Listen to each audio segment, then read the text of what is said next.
3장 10절 찾으셨어요? 야고보 3장 10절 같이 자 시작. 한 입에서 찬송과 저주가 나오는도다. 내 형제들아 이것이 마땅하지 아니하니라. 교회는 오늘날이나 초대 교회나 사람들이 다니는 곳이니까 거진 다 비슷비슷한 것 같아요. 초대교회 다녔던 성도들이나 지금 다니는 우리나 별 다를 바가 없을 것 같아요.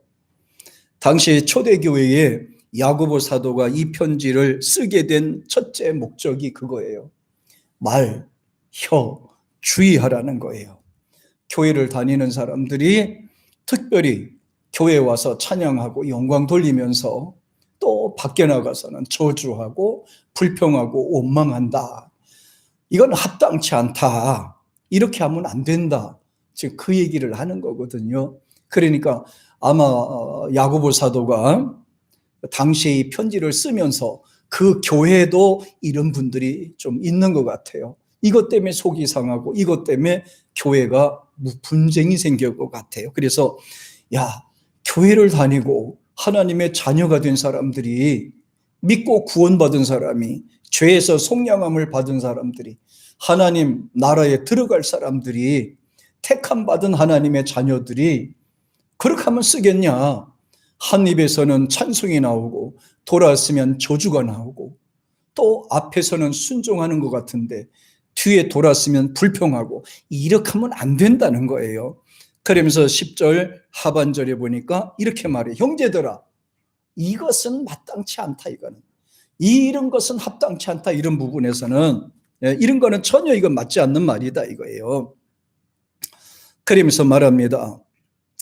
한 입에서 하나님을 찬양하기도 하고 동시에 저주하는 이중적인 마음을, 그 이중적인 입을 갖고 있으면 그게 안 좋다는 거예요. 그래서 두 가지 마음, 두 가지 행동을 하는 것을 가리켜서 뱀의 혀와 같다고 비교를 여기다가 했어요.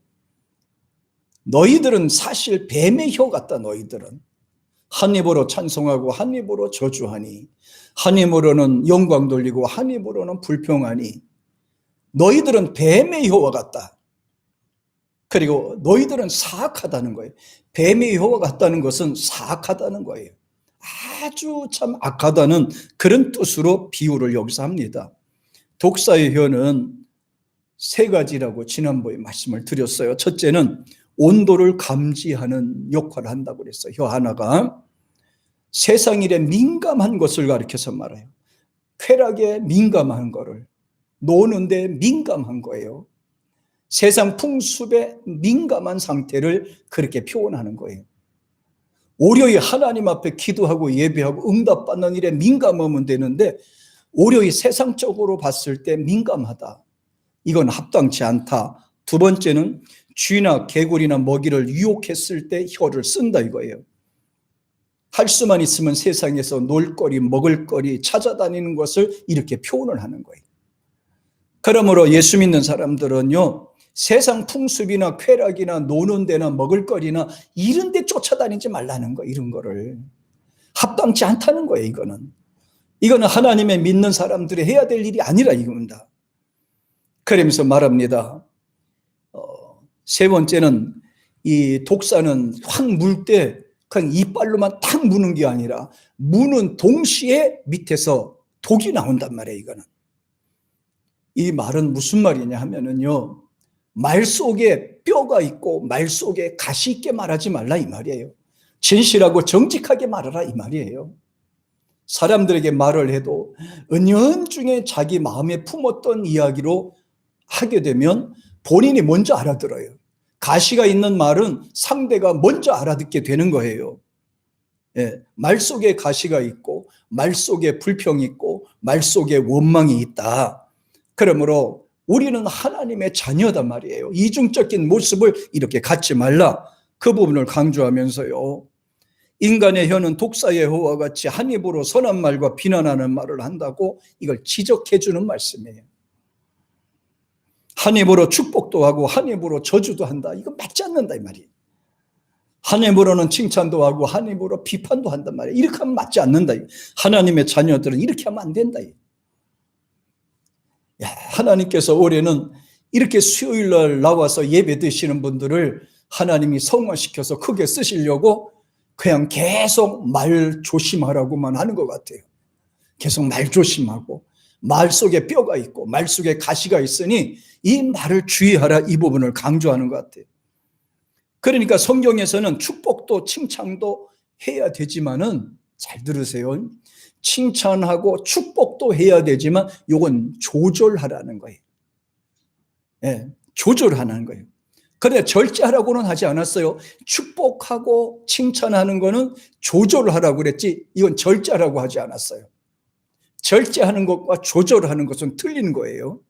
축복할 때도 아무렇게나 축복하는 게 아니에요. 그 때와 환경과 여건에 따라서 축복을 하는 거고요. 칭찬도 마찬가지예요. 이거는 조절해서 적소에 맞게 축복하고 칭찬을 해야 된다는 거예요. 그러나 입에서는 늘 이걸 절제하지 말고 나오도록 하라는 거예요. 그러나 정죄하거나 비난하거나 저주하는 것은 조절하는 것이 아니라 절제하라는 거예요. 이거는 하지 말라는 거예요. 그러니까 조절하는 것과 절제하는 것은 전혀 틀린 거예요. 예, 전혀 틀린 거예요. 축복과 칭찬은 조절하고 절제하지 않는 것이고, 정죄와 비난과 저주하는 말은 이건 조절하는 것이 아니라 무조건 절제하라는 거예요. 야, 이거 참. 그래서 부정적인 말은 마음에 상처를 주고 사람의 인격을 망가뜨리는 역할을 하는 거예요. 그래서 성경에 보니까 한 두 가지의 중요한 것이 나와요. 첫째는 부모의 축복과 목회자의 축복에 대해서 나오는데요. 부모가 자녀들을 축복하는 거 있고 저주하면 안 된다는 것이 나와 있어요. 부모는 자녀들에게 축복해야 되고 칭찬해 줘야 되는 거예요. 부모가 할 수 있는 게 뭐겠어요? 칭찬과 축복이에요. 비난하고 저주하고 깎아내리는 건 아니라 이 말이에요. 무조건 칭찬, 비난, 칭찬해 주라. 볼까요? 구약에 보면 창세기 28장에 찾아보면 아주 구체적으로 잘 표현이 되어 있어요. 28장 1절에서 어떤 분이 어떻게 축복을 했는지 나오겠어요. 이삭이 야곱을 축복하는 내용이 여기 나와요. 자, 보시다. 28장 1절입니다. 시작. 이삭이 야곱을 불러 그에게 축복하고 또 당부하여 이르되 너는 가나안 사람 딸들 중에 아내를 맞이하지 말고, 이거 아내 택할 때, 아내를 볼 때, 며느리를 볼 때 당부하는 말이에요. 그러면서 결혼하기 전에 당부하는 말이죠. 결혼하고 난 다음에는 당부할 필요가 없어요. 축복만 해주면 되는 거예요. 결혼하기 전에 너는 결혼할 때 어떻게 하고 어떻게 했으면 좋겠다, 어떤 사람 만났으면 좋겠다, 이렇게 하면서 축복하는 거죠. 이삭이 야곱을 불러서 그에게 축복하고, 축복했다는 것은 복 빌어줬다는 거예요. 머리다 손 얹어놓고 기도해 줬다는 얘기예요. 그러면서 이야기를 합니다. 그 다음에 이제 너는 부인을 만날 때 어떻게 하고 라고 이야기를 하지요.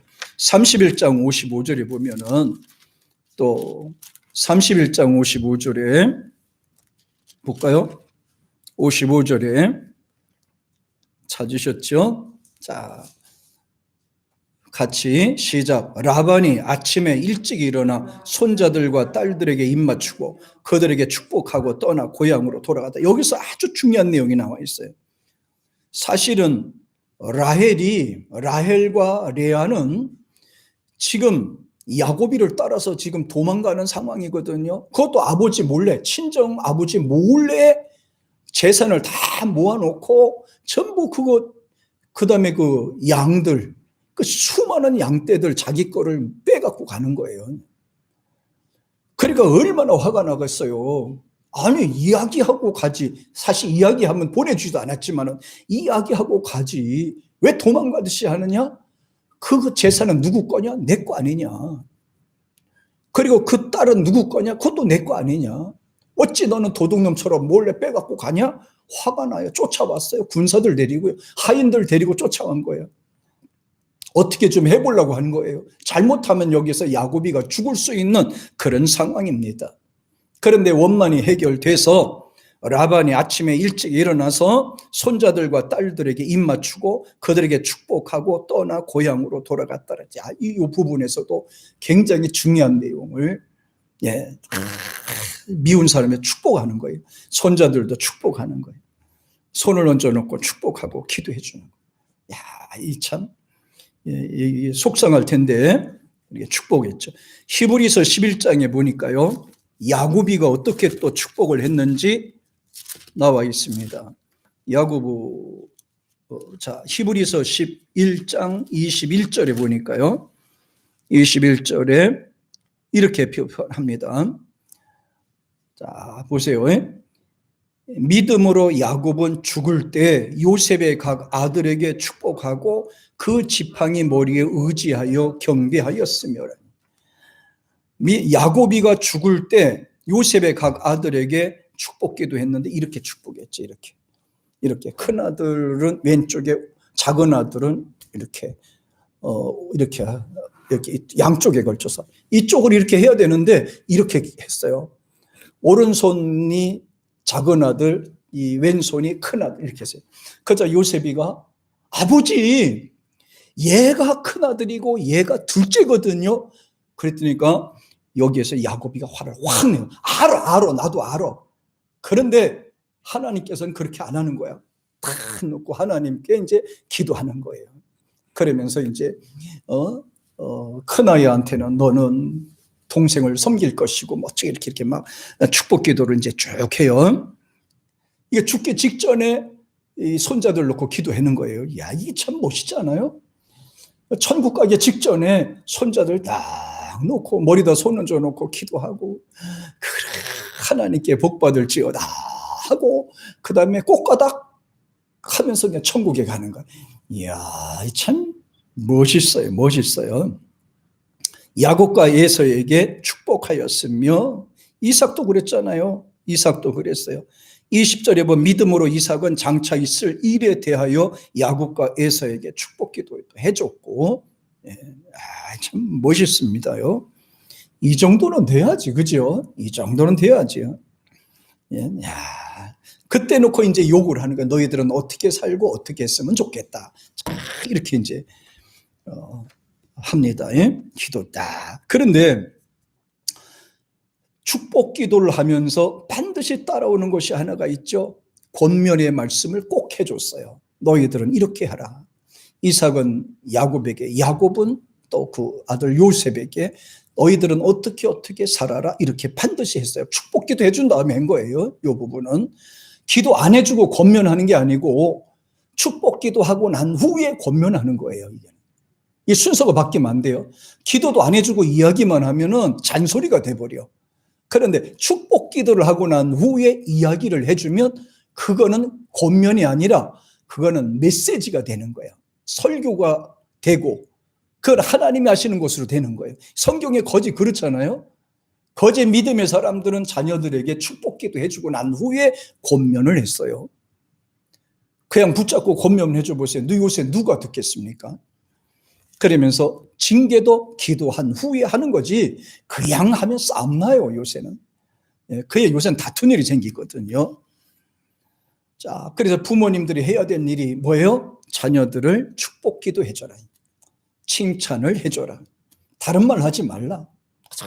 칭찬만 해줘라. 잘 됐다. 그냥 좋아 보인다. 그래, 참 좋다.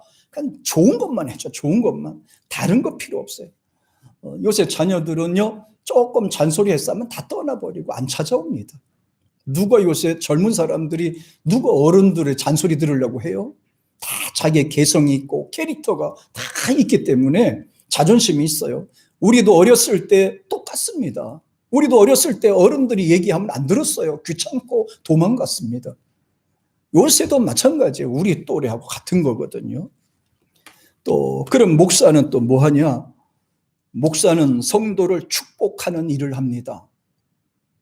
축복하는 일인데 창세기 47장에 보면 목회자가 해야 되는 일이 아주 기본적으로 나와 있습니다. 자, 창세기 47장에 나와 있는 내용인데요. 자, 한번 보겠습니다. 47장 우리 10절에 나와 있는 내용입니다.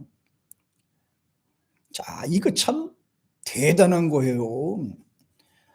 47장 10절에 보니까요. 시작. 야곱이 바로에게 축복하고 그 앞에서 나온. 지금 여기서 바로가 누굽니까? 애굽의 왕이에요. 근데 야곱이가 하나님 백으로 요셉의 소개로 바로에게 축복기도 해준 거예요. 이야, 왕을 축복기도 해줬단 말이에요. 네? 야곱이가 아들 덕분에 소개받고 거꾸로 되어야 되는 상황이지요. 왜냐하면 야곱과 그 식구들이 바로 왕 스라에 들어가서 먹고 살아야 되는데요. 오히려 도움을 요청해야 되는 상황인데 거꾸로 돼버렸어요. 전화 유복돼 버렸어요. 누구 때문에? 요셉이 때문에. 전능하신 하나님의 유대하심이 드러난 거예요. 예, 전능하신 하나님이 요셉이를 통해서 온 만방천지에 드높이게 됐어요. 덕분에 또 그 아버지도 이름이 넓게 올라가게 되죠. 아들이 잘 되면 누구 명예가 올라가요? 그 아버지 엄마가 올라가게 돼 있습니다. 그 자녀들이 세상에 나가서 막 살게 되면 그 얼굴에 무슨 거예요? 그 부모의 얼굴에 먹칠하게 되는 겁니다. 그것은 예전이나 오늘이나 똑같아요. 자녀들이 잘 되고 행복하고 잘 살아보세요. 사람들이 다 부러워해요. 어떻게 저렇게 자녀들을 잘 키웠냐고. 어떻게 저렇게 참 건실하게 참 교양 있고 어떻게 저렇게 잘 키웠냐고. 그 부모가 칭찬받는 겁니다. 애들이 칭찬받으면, 자녀들이 칭찬받으면 부모가 칭찬받는 거예요. 요셉이 때문에 그 아버지 이름이 쫙 올라갔죠. 여호수아서 14장 한번 보세요. 여호수아 14장에 보면, 자, 14장 13절에 이렇게 나와 있습니다. 여호수아와 13절입니다. 찾으셨어요? 시작. 여호수아가 여분네의 아들 갈렙을 위하여 축복하고 헤브론을 그에게 주어 기업을 삼게 하면. 자, 여호수아와 여분네의 아들 갈렙은 서로 친구가 아니에요. 친구와 같은 존재입니다. 모세를 따라서 같이 협력했던 같은 동지거든요. 그런데 여호수아가 지도자로 모세 후계자로 물려받은 이후에 여호수아가 그 갈렙을 위해서 축복기도 해준 거예요. 사실은 이렇게 딱 오면 그러죠. 치까짓게 뭔데 니나 나나 뭐가 다를 바가 있냐? 이렇게 할 거 아니겠어요? 치까짓게 뭔데 이렇게 할. 야, 너랑 나랑 저 모세 나왔을 때 똑같은 위치에 있지 않았어? 니나 나나 뭐가 달라? 이렇게 할 수도 있을 거예요. 그런데 안 그랬어요. 갈렙이는 철저하게 자기 친구지만은 그 여호수아를 지도자로 모셨어요. 이 참 겸손한 사람이에요. 갈렙이라는 사람, 믿음 있는 사람이에요. 여호수아가 여분네 아들 갈렙을 위하여 축복하고 그에게 기업으로 삼게 해줬다. 이야, 참 멋있어. 이런 부분에 이 지도자라는 것은 그래요. 젊은 목회자라도 연세가 지긋지긋하신 분의 위에 머리다 손을 얹어놓고 기도하기도 하고. 그런데 이런 것을 이해를 못하는 또 어르신들은 화를 내요. 젊은 것이 어디 감히 내 머리다 손을 얹어놓고 야단치는 분도 있을 거예요. 그런데 아니에요. 목회자는 하나님 편에서 세워져서 그분이 나이가 많든지 연세가 높으시든지 대통령이 되든지 고대 광실 누구가 되든지 상관없어요. 지도자는 항상 하나님 편에 서 있어서 축복 기도를 해주는 사람인 거예요. 축복 기도 해주는 거예요. 아무리 친구라 그래도 그 친구가 목회자가 되면 존댓말을 붙여주게 되고, 자녀들이 아무리 어린 자녀라 하더라도 그가 목회자 길로 가게 되면 부모는 그를 반말을 할 수 없는 것이 목회자인 거예요. 존댓말을 써주는 거예요. 큰일 났어요. 이제 우리 아들이 이제 목회자를 가면 이제 존댓말 써줘야 돼. 반말도 못해요. 그게 정상적인 거예요. 정상적인. 사무엘하 6장 한번 보세요. 사무엘하 6장. 자, 사무엘하 6장 18절에 있는 말씀 한번 보세요. 자, 다윗이 또 어땠나 봐요. 여기서 또 다윗이 축복 기도를 해줬는데요. 다윗이 축복 기도 받을 만한 그런 자격이 있어요. 6장 18절에 있는 말씀이에요. 자, 시작. 다윗이 번제와 화목제 드리기를 마치고 만군의 여호와 이름으로 백성에게 축복하고. 이런 왕이 어디 있을까요? 이런 왕이 어디 있을까요? 제발 이런 왕이 있었으면 좋겠어요. 이런 왕이 있으면 얼마나 좋겠어요. 참 부럽기도 합니다. 대통령으로 다 당선되면은 그저 앞에 나와서 맨날 기도를 하고요. 우리 이 나라가 잘 되고 이 백성들이 가난한 자가 없게 해주시옵고 하는 일이 잘 돼서 저들이 하나님 앞에 영광 돌리게 하시옵고 우리나라가 천하 만국에서 으뜸되는 나라가 해주시옵고 이 죄인은요 그저 하나님 말씀대로 하나님 위주로만 살게 해주시옵소서. 이야, 이 참 다윗이 다스리는 때 세대가 천하 통일된 이유가 이렇게 돼서 알게 되겠죠. 백성들을 향하여 직접 축복해 줬어요. 그럼 다윗이 자격이 있느냐라고 물어. 있어요. 왜? 기름 부음을 받았잖아요. 기름을 부었다는 것은요, 여기선 대단한 고난이 있어요. 첫째는 제사장의 고난을 받았다는 거거든. 그 제사장의 고난을 받았지만은 제사장의 역할을 안 했어요. 기름 받아. 그 왕권을 가졌단 말이에요. 하나님이 주시는 왕권을 가졌단 말이에요. 그 왕권으로 나라를 다스렸으니까 당연히 축복 기도도 할 수 있잖아요. 왕이 돼서 백성들을 놓아놓고 막 축복 기도를 해준다는 거예요. 야, 진짜 멋있습니다. 우리도 이런 대통령이 되기를 위해 기도합시다. 이런 대통령이 우리나라에 세워지도록 기도합시다. 온 백성들을 위해서 축복 기도해 줄 수 있는 그런 대통령 말이에요. 예? 야, 참 멋있어요. 백성에게 축복하고. 야, 참 이런 분들이 참 많았으면 좋겠고요. 또 누가복음 2장 34절에 보면은 안나라는 사람이 나오는데요. 여기서 좀 기막힌 일이 나와요. 참 이 축복 기도가 어떤 것인지에 대하여 소중한 것에 대해서 이게 또 나오는데요. 야, 이 부분에서 누가복음 2장 34절에 2장 34절 내용을 보면 자, 34절에서 시작. 시므온이 그들에게 축복하고 그의 어머니 마리아에게 말하여 이르되 보라 이는 이스라엘 중 많은 사람을 패하거나 흥하게 하며 비방을 받는 표적이 되기 위하여 세움을 받았고. 여기서 시몬이라는 사람이 연세가 드신 분입니다. 아주 지긋하게 80이 넘으신 분인데요. 그분들이 이제는 이제 축복기도 해주는 거예요. 여기서 이제 그 어머니 마리아에게 이제 축복 기도를 해주고, 이제 앞으로 이 아이가 태어나서 어떻게 이제 세상을 다스릴 거에 대하여 이제 이게 쭉 밑에 이제 내려오는 그런 내용이 이제 나와요. 그러면서 36절에도 보면 이렇게 또 나와 있어요. 시작. 또 아셀 지파 바누엘의 딸 안나라 하는 선지자가 있어 나이가 매우 많았더라. 그가 결혼 후 7해 동안 남편과 함께 살다가 과부가 되고 84세가 되었더라. 이 사람이 성전을 떠나지 아니하고 주야로 금식하며 기도함으로 섬겼더니 마침 그때 나와서 하나님께 감사하고 예루살렘의 속량을 바라는 모든 사람에게 그에게 대하여 말하더라. 이것도 축복 기도해요. 그러면서 이제 예수님에 대해서 기도하는 거예요. 이제 어떻게 태어날 것이고, 이제 어떻게 이제 할 것이다. 이제 이런 분야에 대해서 이제 얘기를 쭉 하게 됩니다.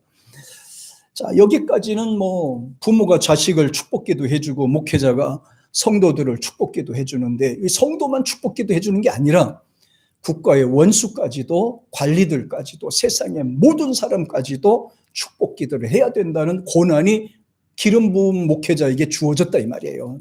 네. 누구는 하고 누구는 하지 말아야 되고가 아니라 전체를 다 해야 되는 책임이 주어졌다. 그런데 세 번째 단계는 참 하기 힘든 게 하나가 있어요. 원수를 축복하라는 겁니다. 아니, 원수를 축복 기도를 해주라는데 이게 힘들잖아요, 사실은요. 로마서 12장에도 보면, 이제 로마서 12장에서 보겠습니다. 사도 바울이 12장 14절에서 이런 말씀합니다. 14절에서 로마서 12장 14절 찾으셨어요? 같이 시작. 너희를 박해하는 자를 축복하라. 축복하고 저주하지. 우리는 저주하면 안 돼요. 축복만 해야 돼. 축복만. 저주하면 안 돼. 너 가다 넘어져라. 너 잘 되나 꼴 봐라. 뭐 이렇게 네가 얼마나 잘났냐 이렇게 이것도 하지 말아야 돼. 우리는 우리는 그냥 저주하고 싶은 마음이 있을 때 얼때 입을 확 닫아야 돼. 자크를 세워 잡아야 돼. 딱 돌아서야 돼. 우리는 축복만 해줘야 돼.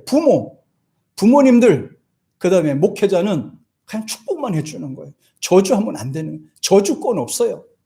저주할 때는 무조건 금지예요. 이건 조절하는 것도 아니에요. 절제야, 절제.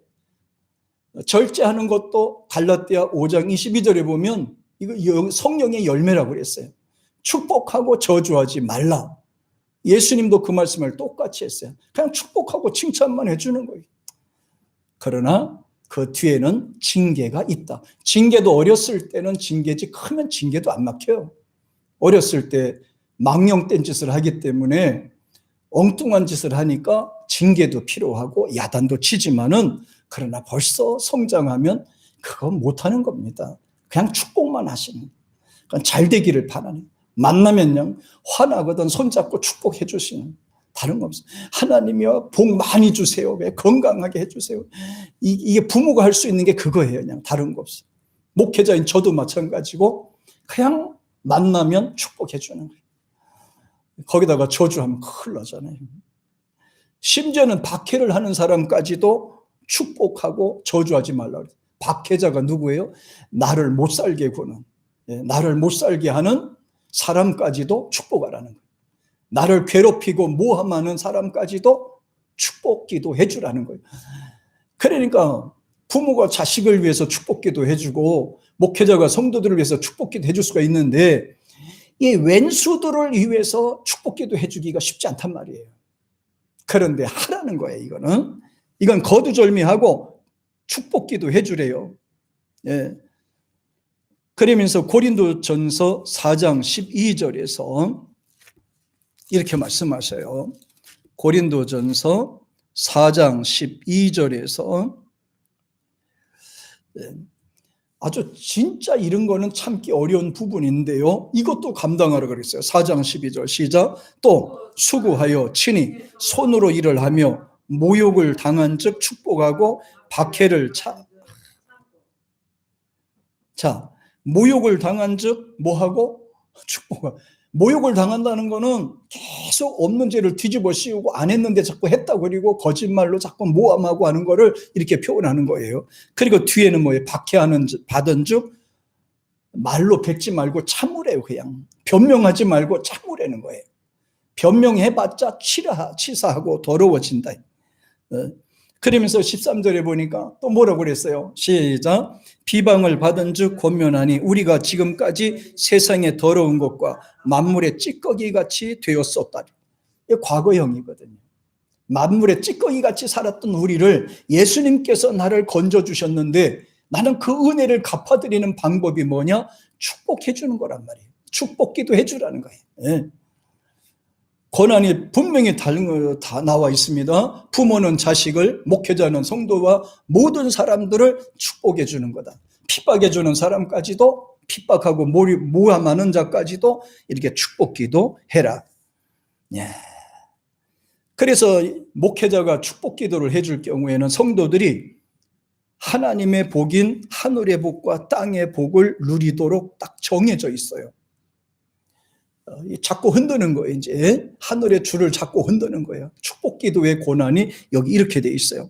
그러면서 신명기 4장 40절에서 보면은 대단한 말씀이 들어 있습니다. 4장 40절에서 자, 찾으셨어요? 4장 40절에서 시작. 오늘 내가 내게 명령하는 여호와의 규례와 명령을 지키라.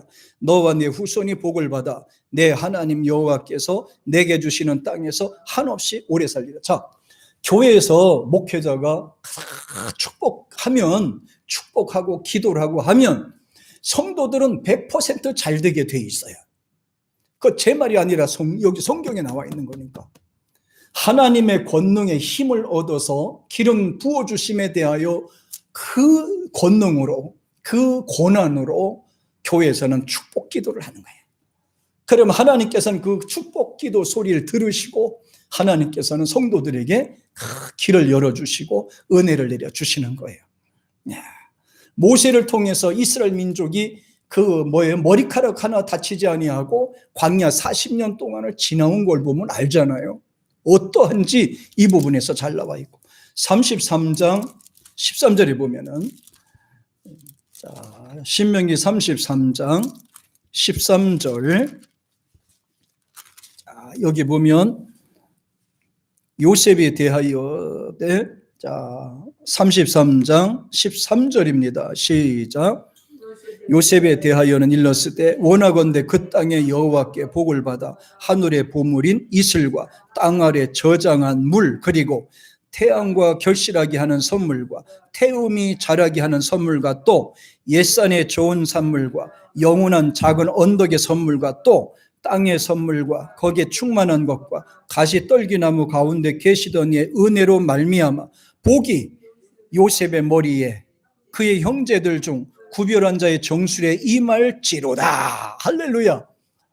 이렇게 축복기도 하는 거예요. 이렇게 이게 모세가 지금 축복기도 하는 내용을 여기다 적어놓은 거잖아요. 지금 요셉에게 한 약속인데 그 약속 그대로 지금 이루어진 거예요. 지금 이제 요셉한테는 그대로 이것이 이루어졌고 요셉의 자식들을 통해서도 그대로 이루어졌어요. 이 축복기도가. 그래서 13절에 나와 있는 내용은 그냥 읽어만 줘도 축복기도가 돼. 그냥 뭐 잘할 필요가 없어요. 그냥 이 성경 말씀 읽어만 주셔도 복이 되는 거예요.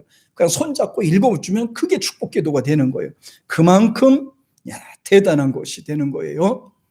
그러면서 전도서 5장에 보면은 전도서 5장 19절에 보면 이렇게 나와 있습니다. 자, 이제 목회자는 어떻게 부모님들은 어떻게 축복기도 해주냐? 부모님과 목회자는 어떻게 해주느냐?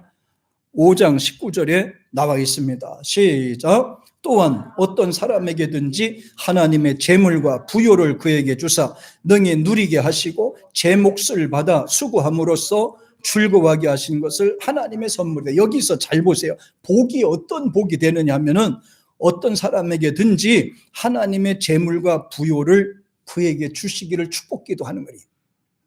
예, 재물을 주시고 부요가 뭐예요? 복이 영어 아니에요?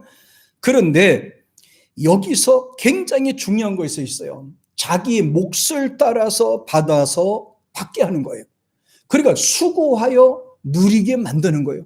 자기 손으로 수고해서 받는 것으로 누리는 것으로 부요를 누리게 하라 이 말이에요. 누가 대신 사주거나 뭐 대신 해주거나 이렇게 하지 말라는 거예요. 자기가 수고해서 벌은 것으로 부요를 삼고 감사하게 하고 은혜를 받아야지 부모가 해주게 되면 그 아이들은 받아야 된 복도 다 가로막히게 돼 있습니다. 능력이 있어도 그 능력을 활용할 수 없게 되는 거예요. 그래서 자기가 수고한 것 중에서 누리고 이렇게 받도록 그렇게 성경에는 강조를 했습니다. 그런데 이렇게 하나님께서는 하늘의 것 땅의 복을 다 주시기를 원하는데 사탄이는 계속해서 이걸 방해를 하지요. 우리가 하나님과의 관계를 자꾸 차단시키기를 원하고 사람과의 관계도 자꾸 이걸 뒤집으려고 하는 겁니다. 여러 가지 방법으로 하나님의 복을 해방하고 가로막기 위해서 별 방법을 다 써요. 부모를 통해서, 모든 공직자들을 통해서, 사장을 통해서, 선생님들을 통해서 협박하기도 하고 유혹하기도 하고 하나님 말씀을 왜곡하게 해요. 또 신앙을 변질시키기도 하고 종교적 차별을 갖게 해서 신앙생활을 하지 못하도록 하고 계속해서 이거 잘라버리는 거예요. 그래서 야고보 사도가 믿는 자라도 잘못된 혀의 사용에 대해서 주의하라고 강조한 겁니다. 이 말을 주의하라. 주의할 것은 말은 입안에서만 아는 것이 아니라 마음에서 나오기 때문에 이 마음은 조절하는 거예요. 좋은 생각은 좋은 생각을 인식하는 것이 굉장히 중요하다. 우리에게는 복 빌어줄 사람이 속에다가 원한을 품고 그거 복이 되겠어요? 안 되죠. 슬픈 마음을 가졌는데 좋게 나오겠어요? 안 되죠. 예. 그러니까 이 마음은 감정 변화를 수식하고 마음의 감정 변화를 수식하는데 혀는 독단적으로 움직이지 않아요. 결코. 왜? 감정 변화를 읽고 그대로 입에서 뱉어내는 것이기 때문에 그래요. 내 마음의 어떤 생각을 따라서 입에서 나오게 돼 있어요. 재미있는 것은 마음의 요청과는 상관없이도 혀가 움직일 수 있다는 겁니다. 마음에 원치 않아도 입은 제멋대로 움직일 수가 있다는 거예요. 예. 진정성이 없는 말, 사실이 아닌 말, 거짓말하는 말, 이런 것들이 그래요. 애틀랜타 저널이라는 그 잡지에 모건 블레이크라는 사람이 매우 인상적인 기사를 쓴 것이 있습니다. 거기에 보면 이렇게 돼 있어요. 나는 다른 사람에게 치명적인 타격을 가할 수 있는 힘과 기술을 가지고 있다. 나는 사람을 죽이지 않고도 승리할 수가 있다. 나는 가정과 교회와 국가를 파괴할 수도 있다. 나는 수많은 사람의 인생을 파괴한다. 나는 바람의 날개를 타고 여행하기도 하고 아무리 순결한 사람이라도 내게는 무력하고 아무리 정결한 사람도 내게는 무력하다. 나는 진리와 정의의 사랑을 경멸한다. 나는 나의 희생자들을 전 역사와 전 세계가 갖고 있다. 나는 바다의 모래보다 더 많은 나의 노예들을 거느린다. 나는 결코 망각하지 않으며 결코 용서하지 않는다. 나의 이름은 중상모략이다. 그랬어요. 중상모략이다.